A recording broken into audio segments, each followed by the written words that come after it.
Greetings and salutations, everyone. I hope everyone is doing well today.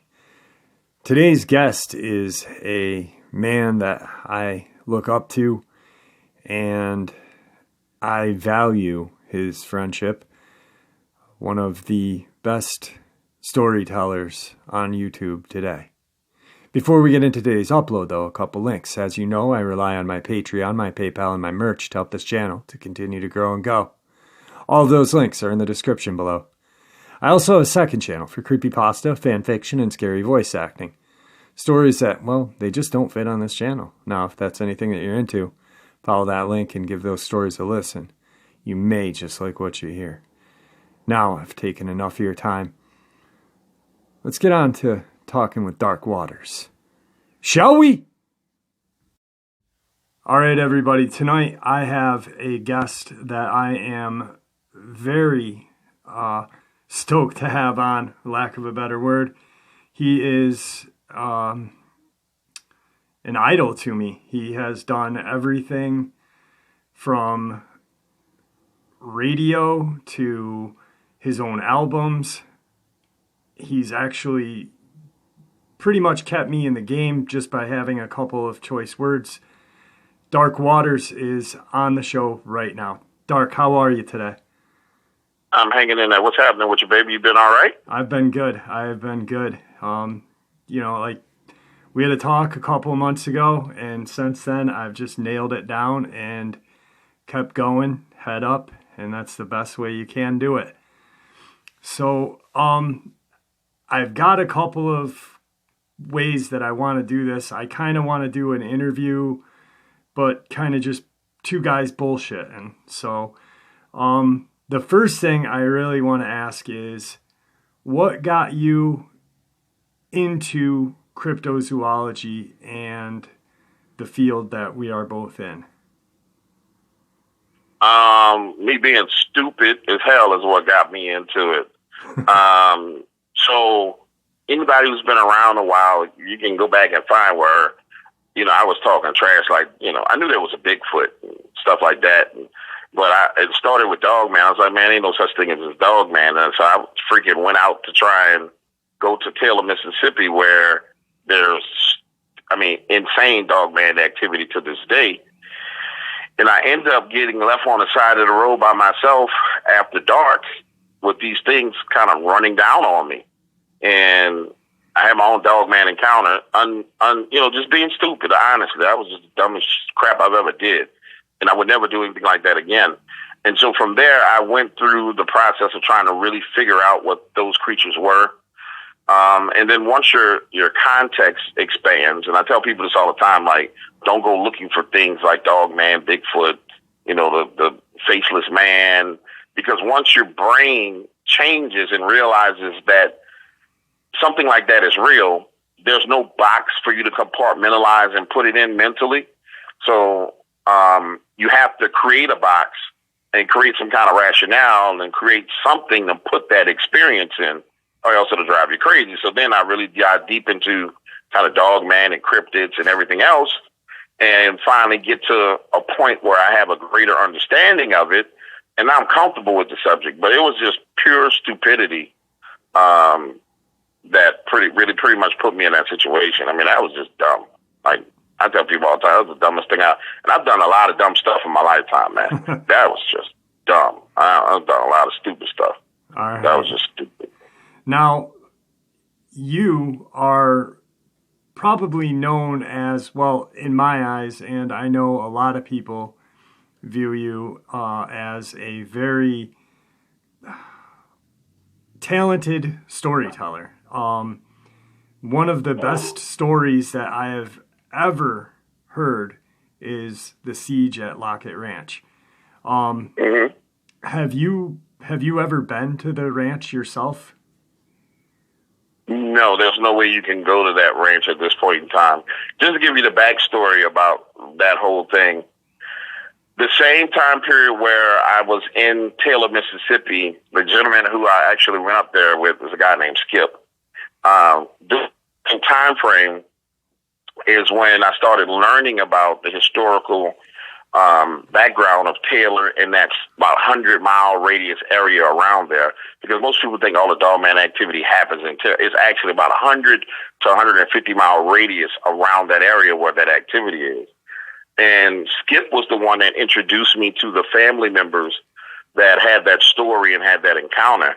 And it took a lot for me to really get them to trust me, because I'm a black guy going to North Mississippi and asking people to talk to me about something that happened in their family and that stories that have been passed down through their bloodline.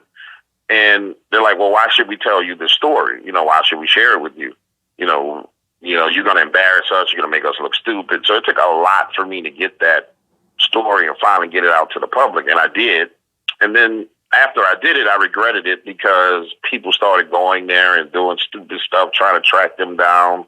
And so to this day, I've been very, very guarded about that information when it comes to that family, because of the fact that we have NDAs signed and all kind of other stuff signed that literally could get me in a bit of financial trouble.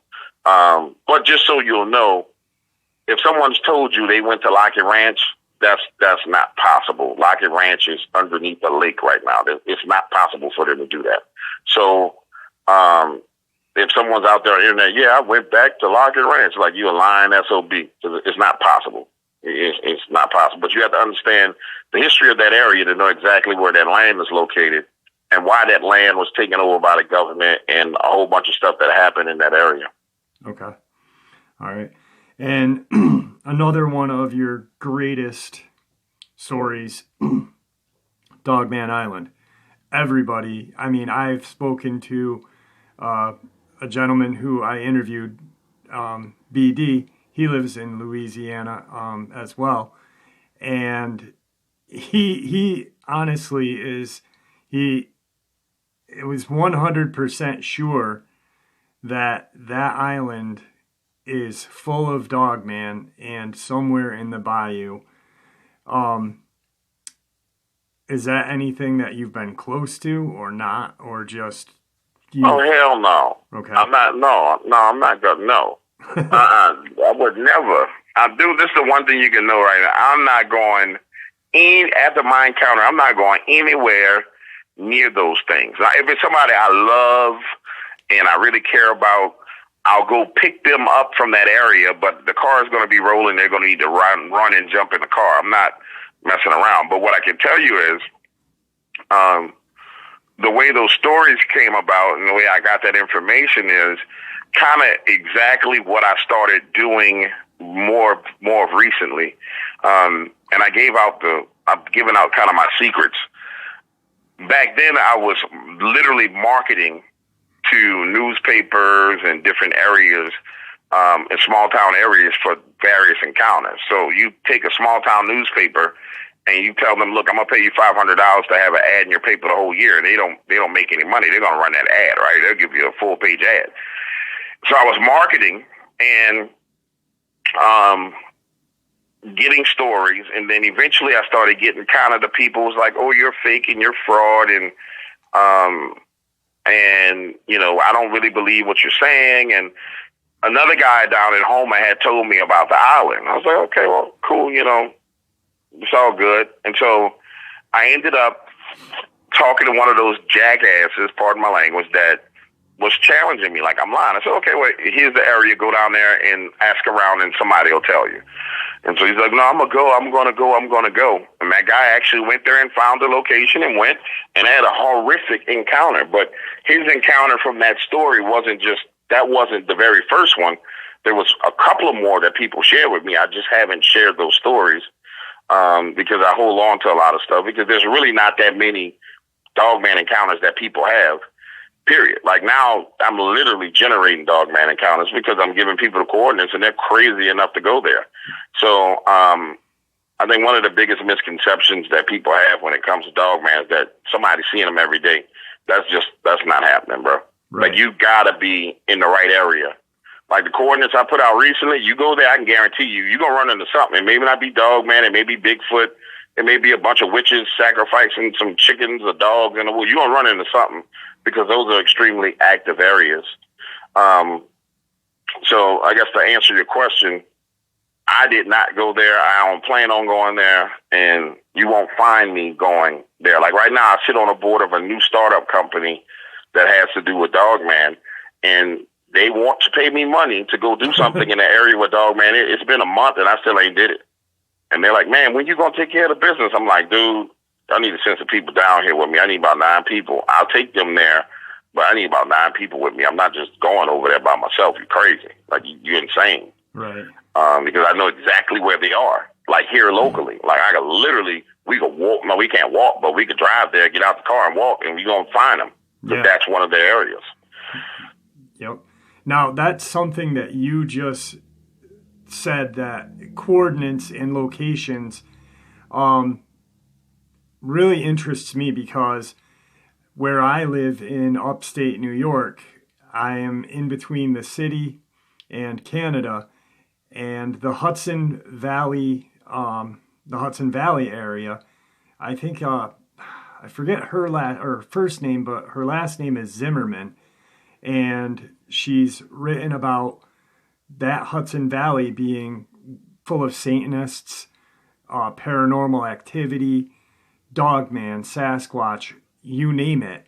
And these locations exist, and a lot of people don't realize that there are certain locations all over our country that have some really fucked up shit going on there.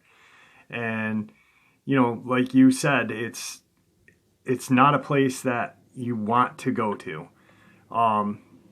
It's just insane.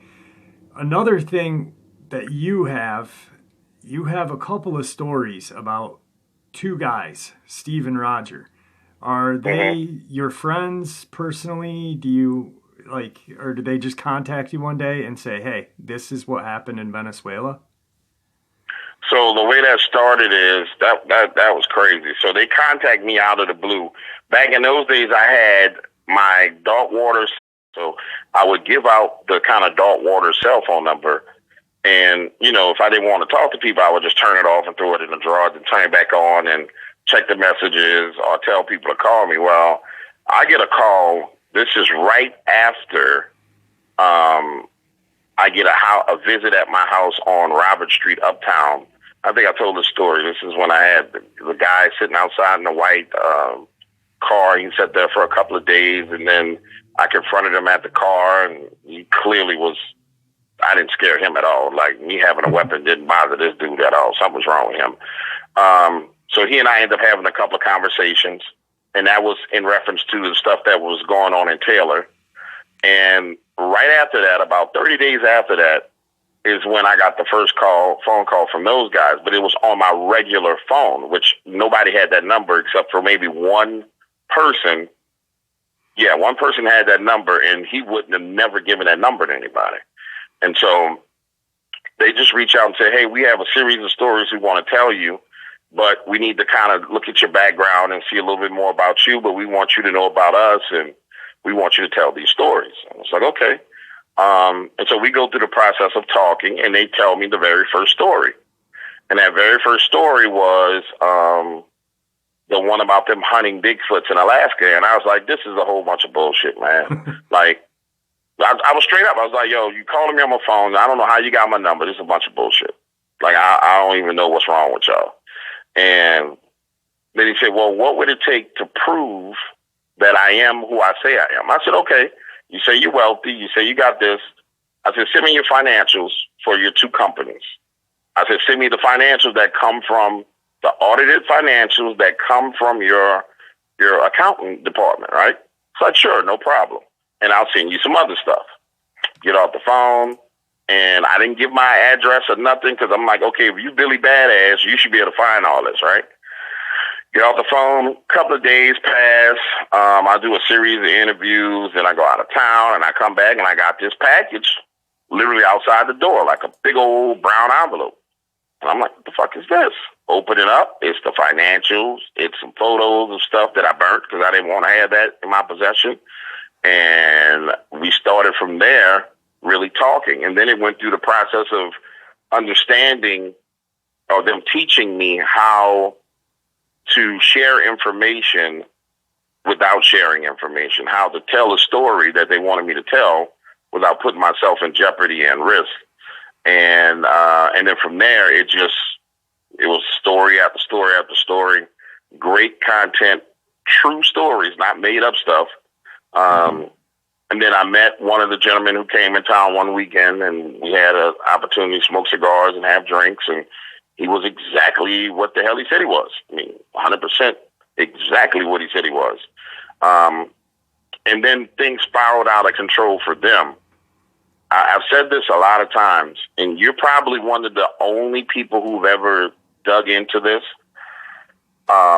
This particular series of stories, nobody even bothers to ask because they all assume it's false. Right. They assume it's like, oh, he made this up. Well, there are consequences for kind of being a truth teller, right? As a host with a microphone. There's a consequence for that, but then there's even more consequences for being kind of truth chasers and activists in the field of cryptids. And when you start playing on a global scale, getting involved in conflicts that it effectively really wasn't their business to get involved in. It was a lot more ego and pride that got them involved in it than needed to be.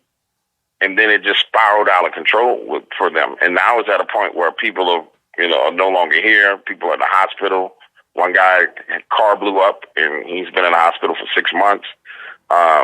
It's gotten really bad at this point in time, and it's gotten so bad. Like, I have 2 more stories from them that they're like, "Nah, don't tell them. You need to wait. Don't release those. You need to wait." And I'm like, "Well, it's done, and we don't want you to release them." And the agreement is I can't release anything without their approval. I'm not playing with them dudes like that. Right. I'm just not, like, if you tell me no, all right, no, it's fine with me. I'll move on to something else because they legit who they are and who they say they are. They were the ones that introduced me to the rest of the PMCs that I know that have been sharing stories with me. And so from that relationship spawned other relationships they've been all really fruitful, real positive relationships and friendships. Like, people talking about, they worry about riots and this and that. I'm not worried about it. I got some badass friends that I can call, but other people might need to worry, Yeah, I know. When I said you and I had that conversation, that was in the heat of that time, and you were sitting back, and I think you were walking down to Louisiana, going to get some cigars, and it was nuts. Those, like you said, a lot of people haven't talked about the Stephen Roger thing. They were my favorite. I mean, besides the Locket Ranch, I really enjoyed the Alaskan one, the Venezuela. I think it's a 3-part Venezuelan, and it's not just the story, it's the way you told the story. Have you always, and this is probably going to be a stupid question, but a lot of people don't realize that you can have the greatest story on earth, and if you don't have the cadence or the rhythm in your voice or the way you say it, have you always been a natural storyteller all your life? Like, just, get someone captivated?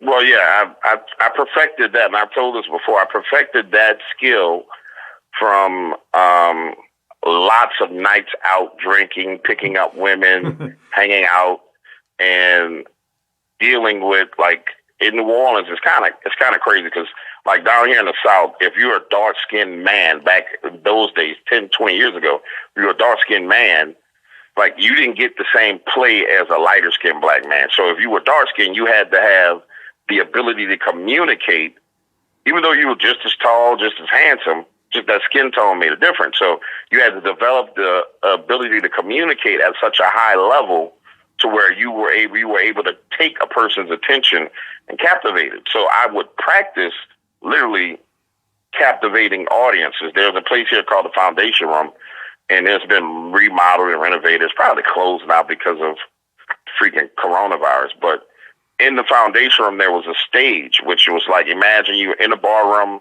and you can look it up on, in fact, if you Google House of Blues New Orleans Foundation Room, you'll see what I'm talking about. And there was a stage area where you kind of set up on a little stage, and it would seat about 10 to 12 people.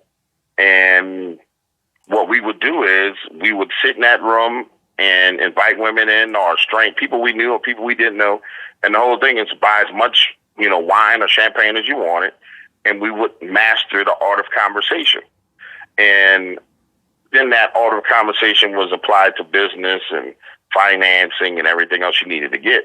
But it was us mastering the art of conversation. I just so happened to master it a lot more because then I had the training from being at the Department of Defense. I had the engineering background where you have to learn how to communicate. But I mastered it a little bit better than some other people. And then some people didn't need to because they came to women. They didn't need to master anything. 6'7" and look like Boris Kojo. You don't need shit. You just, hey girl, my name is Bob. And they're like, oh my God, Bob, you're so handsome. And you win. So I developed those skills from actually verbal hand-to-hand combat, with people. You know what I'm saying? Whether it be an argument, whether it be trying to take somebody from somebody else, like a chick sit with another guy, but why are you sitting over there with him? Well, I just met him, blah, blah, blah, blah, blah. Well, you don't realize. To me, it's because he's drinking alcohol, but when you wake up in the morning, you have the worst breath in the world. And just blah, oh, you're funny. Yeah, that next thing you know, they sit with me, and then they leave with me, right? People are like, man, you son of a bitch, you took my chick. Oh, hey, man, they learn how to talk. So you develop those skills over the years, and so it transforms and it translates into storytelling extremely easy because, most people, when you talk about narrators, they read a story to you, right? Right. So there's words written on a piece of paper, and they read them. I don't read the story. I tell the story. So if you told me a story about your Dogman encounter, I'm going to memorize it. I'm not writing it down. But you're going to have to tell me 10, 15 times. And I'm going to memorize it. But then I'm going to tell it. When I turn on the microphone, there's nothing in front of me. And I literally have video of the last time I was in a studio doing this. And people was like, how in the hell did you just tell a 15-minute story with no piece of paper, no nothing? I was like, because I know the story because I talked to the dude for 2 weeks. And I tested his story for 2 weeks. So I turn on the microphone and I tell the story. And that's where the difference is. A narrator reads the story off a piece of paper, right? And it's like, today was Sunday and I went outside and I saw the moon was bright and decided to get in my car, and I remember the sound of the keys clinking in my pocket as I turned the wheel and blah, blah, blah. And that's why it sounds so dry. Right. Well, I'm just retelling what was told to me, and I'm retelling it exactly how it was told to me, and I capture all the emotion, all the energy, all of everything. That's why those stories like Siege of Locket Ranch and the Winged Ones and the freaking Alaskan Expedition, that's why they take so long, because there's literally nothing written down. And you know how long those stories are. So it's just me sitting there telling that story. Right. And so the reason why I'm able to paint the picture for you is because I have the picture in my head based on what was told to me. So I'm literally watching what was told to me happen while I tell it to you. And that's why the picture is clearly painted in the person's head, in their mind, when that story is unfolding. And then you add the music, you add everything else, and it comes, it's really awesome. Yep. And then I had one point in time where people was like, oh, you're reading the stories you're doing. And I'm like, dude, that's not what I do. And then one guy was like, well, one of the narrators was like, your stories are good because you do music. And I was like, no, it's the same whether I put music or not. So then I think I did the State Line, Mississippi. Oh my God. Whatever you do, don't go to State Line, Mississippi, bro. That stay the hell away from that place. They got like a portal to hell over there. But I did the State Line, Mississippi stories, and I just didn't do any music with them. I said, okay, people say I need music and it's scary because of music. So I just did them with no music, and they was like, man, that was scary. And you didn't even have music. I'm like, yeah, because I'm just telling you what happened to these two brothers. This is what happened to them. Right. This is the emotions that they had. So the key to telling a story is to tell it. And that's what people don't understand. They read the stories. They get some author to write something, or somebody sends them an email, and then they read the email. That's why I tell people, you email me a story, I'm not even reading it. Don't waste your time. I'm not reading it. If you're not willing to talk to me and tell me what happened and allow me to ask you questions and see if you're lying to me, man, don't even waste my time. I'm like, I don't even open them. And I've had people write like long stories. I'm like, oh man, I wish you wouldn't have wasted all this time. Delete. Right. Because I don't do it, you know? Yep. Now, something that you just mentioned, State Line, Mississippi, prior to that, I was going to ask you, because you had been to Taylor, Mississippi, and you said the 100-mile radius or whatever. What do you think is going on there? Like, why is that seem to be such a hot spot for such a long time? I mean, we're not talking 10 years. We're talking 50, 60, 70 years. Honestly, I think that it's partially due to the locations of the two lakes that are there in that vicinity. And then it's not very far from hopping onto the Appalachian Trail. You head on over to the right and up a little bit, you're right headed towards the Appalachian Trail. And then if you kind of follow, and I might just do this, I might just start putting out some more of the coordinates and put them on a map.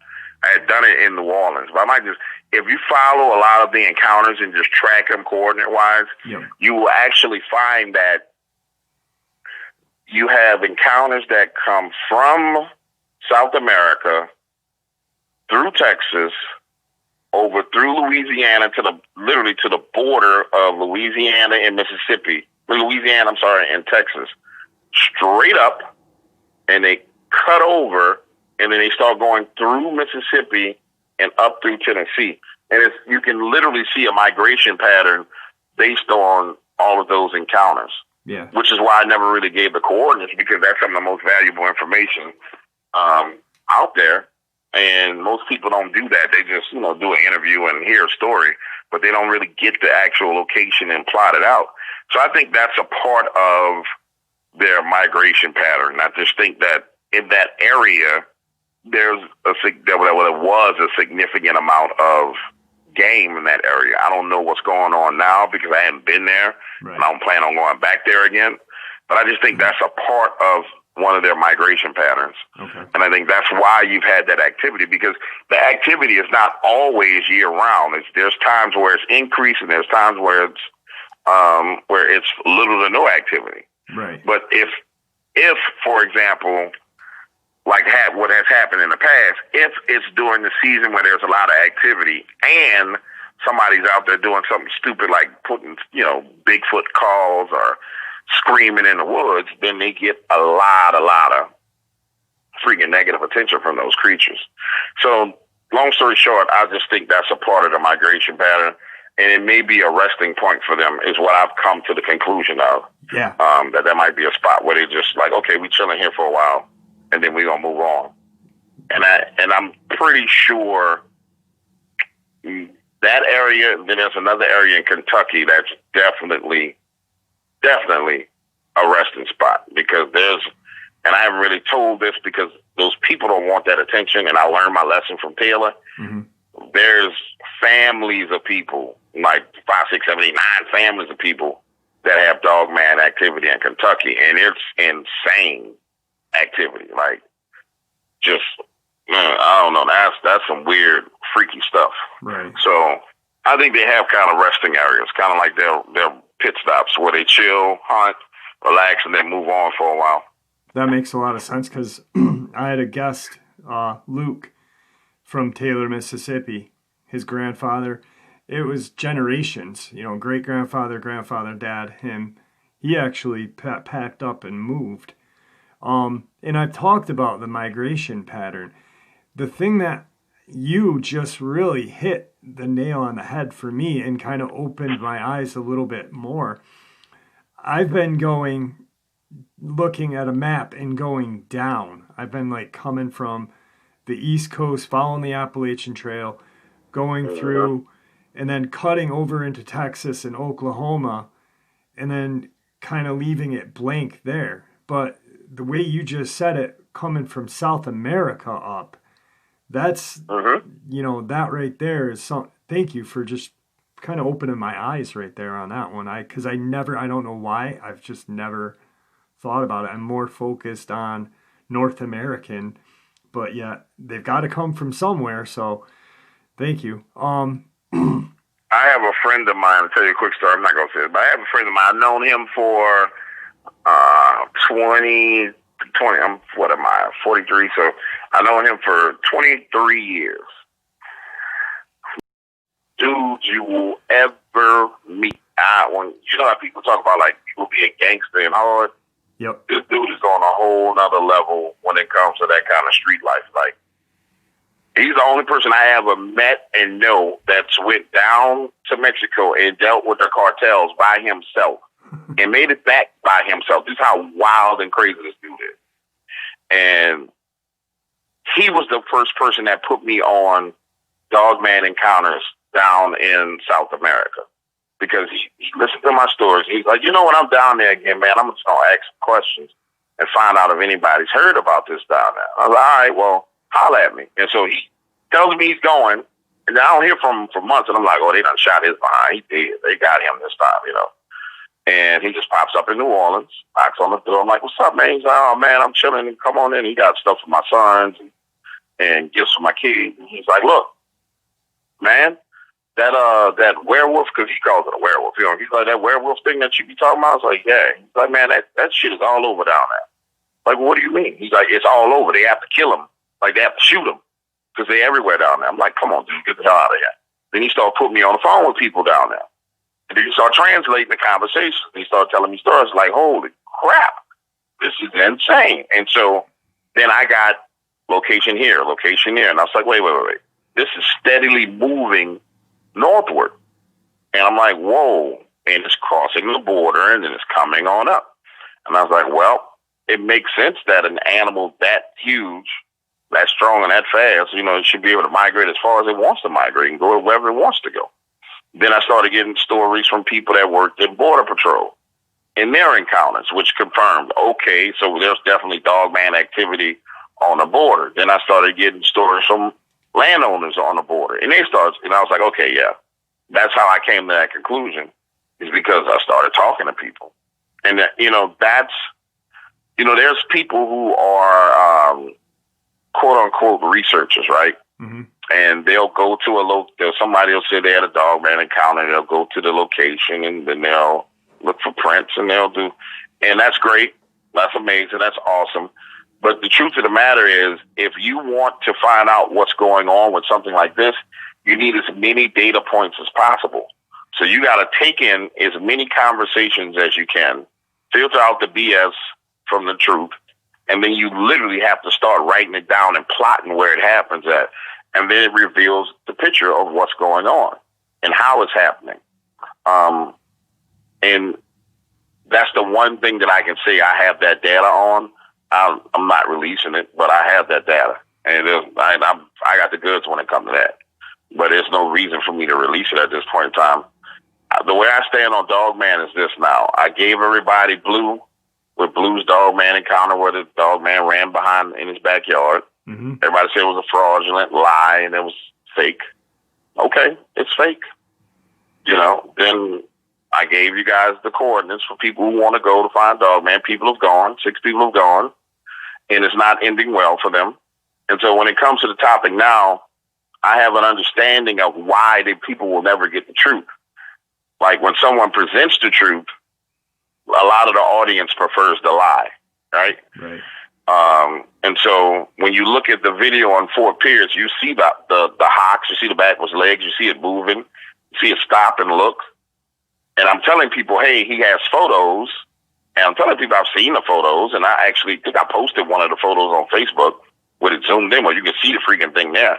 But the skepticism of the audience is always going to be the biggest problem. Right. So, and I've said this years ago when I got my very first piece of evidence of Dogman, real piece of evidence, which came from Roger and them. Their thing was, hey man, it makes no sense to be the guy who takes that kind of stuff public because it's too easy to discredit you. Hold on 1 second, I'm sorry. Yep. I thought my battery was going dead. It's too easy to discredit you, and all the drama that comes along with it is just going to end bad for you because someone's going to discredit you. They're going to discredit the evidence, and it's very easy to do. And I was like, you know what, you're right. And then it was like, if you put out the real stuff, the real deal stuff, then somebody's going to come and take it. And so now you got a target on your back because you're telling the truth, but you're standing in a gap for a group of people who, when the heat comes, they're not going to defend you. And I was like, you know what, you're right. And that's been the lesson that I've taught every witness. Like every witness, the conversation I have is those with evidence that say you want to put it out. I just tell them, listen, you put the evidence out, but don't have this expectation that people are going to be accepting of your evidence and accepting of your encounter. They're going to be skeptical. They're going to be critical. And then some of them are going to be apathetic. Some people are not going to really care. And I said, you're going to get a lot of attention for a short period of time, and then they're going to move on to the next thing. And they're going to leave you holding the baggage that comes along with it, which is the baggage is the knock on your door, people wanting to take what you have. You're going to be held to holding that baggage. They're going to forget about what happened with you. And Blue was a perfect example. And I told Blue before, I said, Blue, right now you got all these people contacting you, telling you who you need to interview with, blah, blah, blah, who you need to talk to. I said, look, pimpin', you do what you want to do. I'm just going to give you the rules and tell you what's up. I told him, I said, listen, everybody going to hit you up. They're going to want to ask you questions. I said, charge them. I said, because at the end of the day, you got about 2 weeks of people's attention, and then they're going to turn their attention away from you, and they're going to leave you holding the baggage. And after those 2 weeks, everything is going to be fake. And so I think I talked to him like on a Monday or a Tuesday.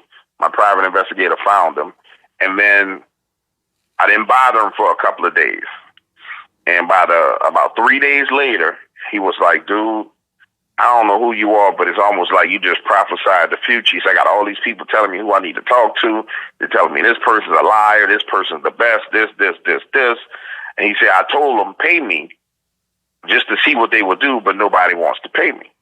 I said, okay. I said, well, what you want to do? I said, because if I'm you, I'm taking my evidence to TV. Right. I'm not screwing with YouTube. I'm not screwing no podcast. I said, go on TV with your evidence, sell it to the TV channel, the TV stations, and then go talk to the people and raise your price. And he was like, man, you a G for that. I said, I'm just telling you, sell it to TV. You're going to get money because they have budgets for this. And so he sold all this stuff to the TV stations and did interviews and did this and did that. And just as I told him, all the attention went away from him when the next little dog man, it was like some kind of dog man sitting in a tree. Yep. Like sitting in, and you couldn't even see what the hell that was. Like like it was like, that's a dog man. I'm like, I don't know what the hell that is, right? You couldn't really tell. So, but all the attention shifted and everybody left him alone and went to the next thing. And I told him, I said, see, you gotta understand, you're gonna be used. I said, that's why I don't really do interviews with my witnesses in that manner where it's like, oh, I'm gonna have you on an interview and we're gonna talk blah, blah, blah, blah, blah. I tell them, look, I'll buy the rights to your story from you. We'll do fair compensation where, I pay you to have the rights to the story. That way you get something out of it. I'm going to go tell your story. Now, if you want to later on, after I built it up, if you want to go public and tell it, you have me to verify and vouch that your story is real because you got my credibility. But then once they see, and a lot of those people seeing what happened to me with their story that they know is true, they're reading the comments and seeing what's happening. They're like, man, these people crazy. I'm like, yeah. And they're very appreciative of the way I handle it. So it's a very, very strange field when you start talking about Dogman and how witnesses are actually treated. Yeah. You go in some of those Facebook groups and there's people who have a difference of opinion as between there being a physical flesh and blood Dogman and the actual spiritual entity pretending to be Dogman. I've seen people get kicked out of the group because they didn't believe that it was always a flesh and blood entity. Also, by the way, if any of the moderators of the groups are listening, Like, I don't know if y'all thought y'all kicked me out, but I got multiple accounts in y'all groups. I see everything that go on. That's just a warning to y'all, so y'all can calm down. We got a lot of accounts, a whole lot of accounts in everybody's group. So, and it's kind of crazy how that goes. But anyway, I'm rambling. Right. I'm sorry. No, that's fine, man. Like I said, this is what I wanted to have. And I want to publicly right now apologize because I did, you asked me, and I said to somebody, because I heard that Blue's encounter was fake, someone said that to me, that someone reputable had said they sent the video out and it was a hoax. And straight up, I apologize right now because it is not a hoax. It's a real Dogman. You can see it. So I'm sorry, DW. I hope you accept my apology. Obviously, you did because you and I are chatting now. So just I wanted to make it public that I was wrong. I heard wrong information and shared wrong information before even checking and asking you. No, it's all good. I'm not even tripping on none of that. Like, like I told you before, I really don't care if people believe it or not, but here's what I know. And so if someone says that they took the video and they sent it out and it's a hoax, here's what I know to be true. I know that 2 Travel Channel TV shows have verified that the videos are real. I know that the, what do you call those? The Fishing and Game or Wildlife and Fisheries Department in Florida have verified that the video and the photos that nobody else has seen are real. And that they went to the location and investigated the location and came back and said, this is some kind of unknown primate animal that we don't know nothing about, but yeah, it's definitely something there. So whoever the other professional person is that says they sent the video out, that's cool. Do it. Do what you do. But at the end of the day, if that person hasn't talked to the witness, that person hasn't been involved in the situation, they took a video and sent it out. This is where our community has to mature and grow up. If someone tells me, let's say my arch enemy, Vic Cundum. So let's say Vic Cundum put a piece of information out, right? And he puts out a video. And then somebody says, well, such and such looked at Vic's video and they tried to authenticate it and said it's a fraud. My first question would be, well, who did they send the video to? Not because I don't want to discredit that man in that manner, because the evidence is bigger than my relationship or my beef with him. The evidence is what people are after. So the first thing you want to do is you want to really get to the bottom of what the true deal is, irregardless of who the person is or the other personality is. The whole purpose of being in the field of Dogman is to freaking find Dogman. Right. So the audience has to be mature enough to say, well, blah, blah, blah. Let's say it was, I don't know, somebody else in the industry. Let's say it's Jody Cook. He's in the industry. So let's say Jody Cook said, I sent it off to somebody else and they verified it and they said it wasn't real. The audience the people have to be mature enough to say, well, who did you send it to? We want to hear from that person what their opinion of it was. It can't be word of mouth. It has to be, well, who was it sent to? Like I'm telling you, the caught on film on a Travel Channel, and then I can't remember the name of the other TV show. Both of them analyzed this man's footage. Right. Right? On top of that, his footage was a Facebook live stream. So it wasn't like he pre-recorded the live stream and set it up. It's like you walking out your front door, and it's happened plenty of times. People on Facebook Live and they talking, somebody gets shot on Facebook Live. Right? It's happened plenty of times. Yeah. So Facebook Live, it's not like it's a pre-recorded deal. So how do you fake Facebook Live? Right, and I don't think a lot of people realize that was a live Facebook, so right there's some more information out for and that's another reason why, excuse me, I've looked up to you and try to model the way my channel goes is because not only are you're looking for what everybody else is looking for, is the truth. We don't know if they are full flesh and blood, if they're spiritual. We have no idea what exactly they are. Alls we hear is word of mouth until we have one in front of us to figure out what they are. That's one huge reason why I really look up to you. The other reason is you don't just concentrate on Dogman. You have a lot of different outlets. You know, like I think one of your stories on your channel is the Oil Man. You have paranormal stuff on there. You're a man of many faucets, and that's what I like about you so much. And another thing that you just said is your arch nemesis, you're going to actually not stick up for, but you're going to want to see, well, is this true or not? You're not going to go, well, it's fake just because you're against him. No, you're going to see, well, is it fake because it got sent to this person, or is it real? You know, and that shows just the type of person you are, which is a good friggin' guy. So, and at the end of the day, I want the truth. Right. So, like, and this is where the problem comes in. Irregardless of differences in personalities, right? What you have to get to is bring something to the table that could be the answer that we're looking for. I'm not going to damage that. I'm not going to say, oh, that's a bunch of bull crap. You know what I'm saying? Like real evidence, not like some random dude talking about their encounter. I'm talking about real evidence, real video evidence, real photographic evidence. I'm not finna slam that. If I do try and do something, I'm going to take it.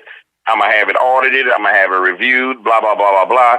And then I put out the findings. Right. You know what I'm saying? Yep. And say, okay, well, here's what we found from blah, blah, blah, blah, blah's video. And here's what we believe it to be. But at the end, there has to be some level of integrity in the game to where you're not trying to destroy the underlining important nature of why people are doing it. And that's another huge reason why I don't just focus on like Dogman. Right. Because honestly, for anybody who's on YouTube that's in a Dogman is a monetization trap. Like if you do Dogman, you'll get a lot of views, right? But the minute you turn your attention from that, your revenue is going to drop because people don't want to hear anything else but Dogman. So I discovered that real early. So I don't let myself get caught into the Dogman trap, which is all I can do is talk about Dogman because I'm addicted to the attention that comes from people's what's the best word? Unhealthy obsession with the topic. Yep. Right. So I don't do that. So there's a lot. I told people before, there's a hell of a lot more scary stuff than Dogman running around on this planet. Right on. And those things need to be addressed as well. Yeah. DW, we're coming up on time. I want everyone to know that you guys should go. If you're not, and if you don't and haven't checked out his channel, you guys are missing out on a lot. I'm going to give you a plug right now. Plug all your outlets, please, right now. Facebook at DarkH201. Twitter is the same thing. YouTube.waters. And if you just want to hear some of the best true horror stories, go to iam.waters.com and become a member, and you will get access to some of the best 100% verified stuff. And before we go, let me explain to people what verified means, because people don't understand it. So 90% of your Dogman encounters that people have are kind of one and done. Like, oh, I saw it on the side of the road, or, you know, I just kind of bumped into it, or I was hunting and it would happen to be in the area that I was in. Those encounters are extremely hard to verify because there's no follow-up to them, right? Right. My focus really is overall focus is on the reoccurring encounters, because those are the ones where I gather all the information. So you'll find albums that are on my website that are Dogman albums, but they're divided into stories, but majority of the stories are actually from one person. Like one of the guys I got a call when we hang up, I did the interview with Sean Graham, my talk show host, did an interview with him called Dogman and the Handlers. He's still having Dogman activity. It's been 5 years. Still, like his dog, which is like his dog, Jackson, which was like his son, he just found his dog dead. just recently, and I have to follow up with him and talk to him, but I don't want to go too deep into it. But that's 5 years of these things being back and forth on his property, not always there, but they definitely come across his property during certain times of the year, and he has problems with them. So just so you guys understand as an audience, the one-hitter quitter stories and encounters are great, but you gather the information from the people who have repeat and consistent encounters with these creatures, and that's where you learn their real nature.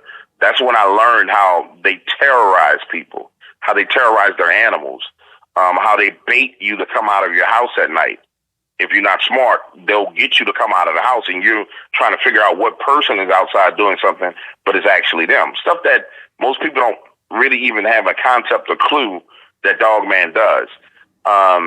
So IamDarkWaters.com, you're going to get that kind of information there, a bunch of horror stories.